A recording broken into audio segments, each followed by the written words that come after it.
बहुत अच्छी खबर, गुड न्यूज, सुसमाचार।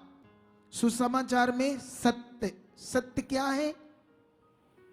परमेश्वर इस सृष्टि का जो मालिक है वो आत्मा है। आत्मा, पूरी दुनिया जिसने रची है वो एक स्पिरिट है, वो एक आत्मा है। दुनिया का मालिक, बड़े बड़े बाबा लोग ये बात का प्रचार करते हैं, हाँ वो एक स्पिरिट है, ऐसा करते हैं, ऐसा तो करते हैं, लेकिन उस परमेश्वर ने जो स्पिरिट है, आत्मा है, उसने अपने आप को प्रकट किया। मैं कौन हूं, मैं क्या हूं, मेरी इच्छा क्या है, मैं दुनिया क्यों रची, तुम मेरे लिए क्या हो। तो वो उसने अपने आप को प्रकट किया यीशु मसीह में। इसीलिए यीशु मसीह ने कहा मैं सत्य हूं। उसने कहा सत्य, मार्ग और जीवन मैं हूं, बिना मेरे द्वारा कोई पिता तक जा। क्योंकि यीशु मसीह शरीर में था, इसलिए डायरेक्ट ऐसे अपने आप को कहना कि मैं ईश्वर हूं ठीक सा नहीं लगता। लेकिन बहुत सारी बातों से आपको क्लैरिटी मिल जाएगी, वो ईश्वर था, वो परमेश्वर था, ये बात याद रखो। लेकिन उसने, उस स्पिरिट ने, वो आत्मा, जो परमेश्वर एक आत्मा है, कई लोग कहते हैं निरंकार है, वो निरंकार, वो दिखता नहीं, इनविजिबल गॉड है। अगर वो इनविजिबल ही है हमेशा के लिए, तो फिर आप भी इनविजिबली दिमाग हो और सोचो, कभी आपको समझ नहीं आएगा वो कौन। उसने अपने आप को प्रकट किया, अपने आप को जाहिर किया, अपने प्रेम को प्रकट किया मनुष्यों के लिए।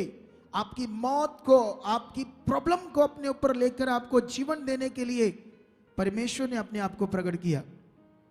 और ये कहानी नहीं है, ये चर्च में मिरेकल्स, चिन्ह चमत्कारों से परमेश्वर दिखाता मैं हूं। हालेलुया। तो पता चल गया आपको, सत्य में पावर है। परमेश्वर आत्मा है, उस आत्मा से प्रकट हुआ यीशु। यीशु है खुदा, परमेश्वर का पुत्र बन के, पुत्र के रूप में प्रकट हुआ, लेकिन वो खुद खुदा है। वो क्यों क्रूस पर चढ़ा? सारा जगत पाप में था, परमेश्वर से मिलाप नहीं हो सकता, वो पापों के लिए चढ़ा।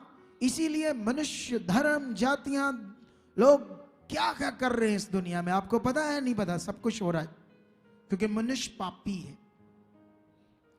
लेकिन मनुष्य कुछ भी करके उद्धार नहीं पा सकता। क्योंकि एक वचन निकालो यहां से, हिंदी या पंजाबी की बुक में, पहला कुरिन्थियां 1:18। माइक दो किसी को, पढ़कर सुनाओ मुझे, जहां वहां से पढ़कर सुना दो जल्दी। पहला कुरिन्थियां 1:18 में क्या लिखा है?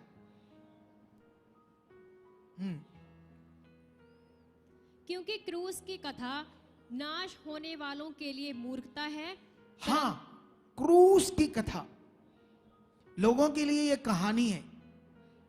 लोग इस बात को कभी नहीं सीख रहे, संसार के लोग, कि यीशु मसीह क्रूस पर क्यों चढ़ा। तुम्हें अंडरस्टैंड करना है, तुम्हें समझना। अगर समझ नहीं आया तो फिर तेल पानी ढूंढते रहोगे। यीशु को ढूंढो, सच्चाई को ढूंढो, सच्चाई में जियो, सत्य में अपना फेथ लाओ पूरा, सारे के सारे आजाद हो जाओगे, टोटल फ्री, सारी बीमारी से, शैतान से, प्रॉब्लम से। यह है सच्चाई की पावर। अगर तुम यीशु मसीह में आने के बाद भी रीतियों में लगे हो, सोचते हो इस मटेरियल से उस मटेरियल से मेरा भला हो जाएगा, तो तुम सत्य की पावर में वो फेथ नहीं रख रहे, जिससे तुम्हारा छुटकारा होना है। आमेन। फिर से पढ़ दो ये वचन। क्योंकि क्रूस की कथा हाँ? नाश होने वालों के लिए मूर्खता है, हाँ? परंतु हम उद्धार पाने वालों के लिए परमेश्वर की सामर्थ है। तो परमेश्वर की पावर है, वो काम, सत्य का काम जो परमेश्वर ने खुद पूरे जगत के लिए किया।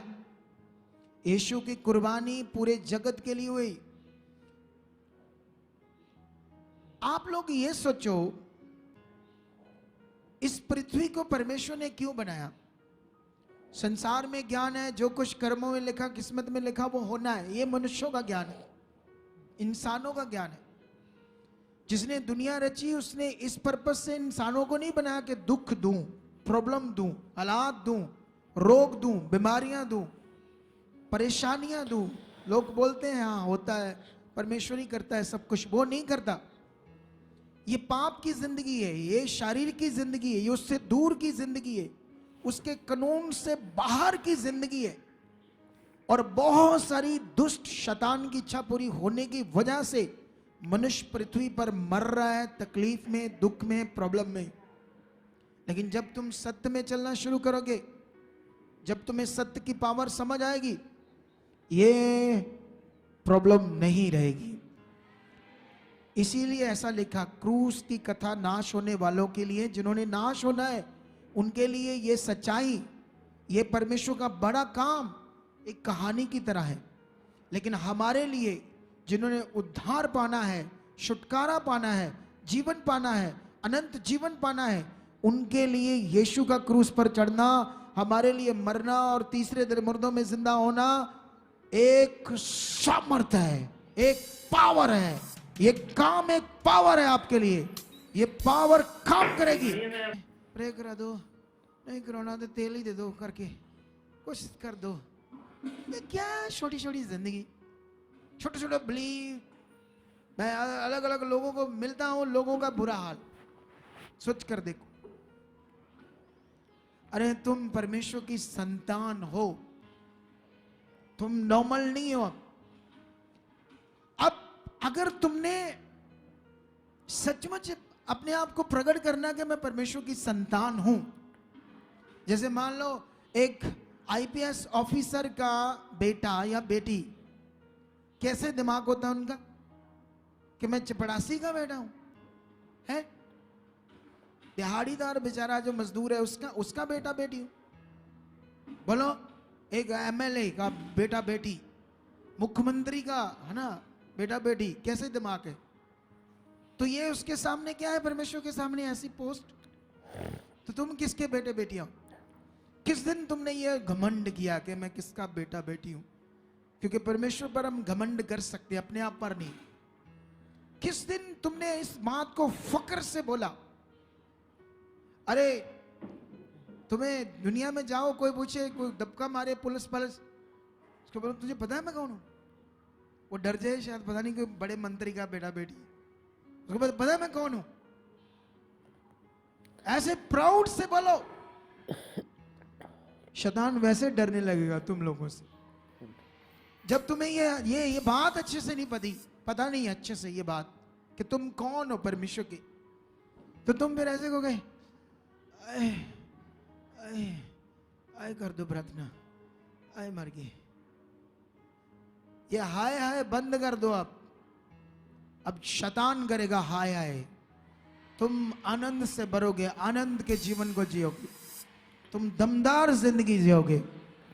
क्या तुम रेडी हो ऐसी जिंदगी जीने के लिए? तो ऐसी जिंदगी जीने के लिए अब काम करेगी तुम्हारे मुंह के अंगीकार की पावर।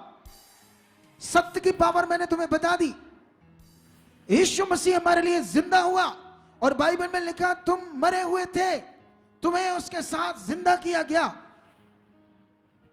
और आज तुम लोगों को अपने मुंह की जो शब्द है, मुंह का अंगीकार है, उसकी पावर को समझना है, पावर को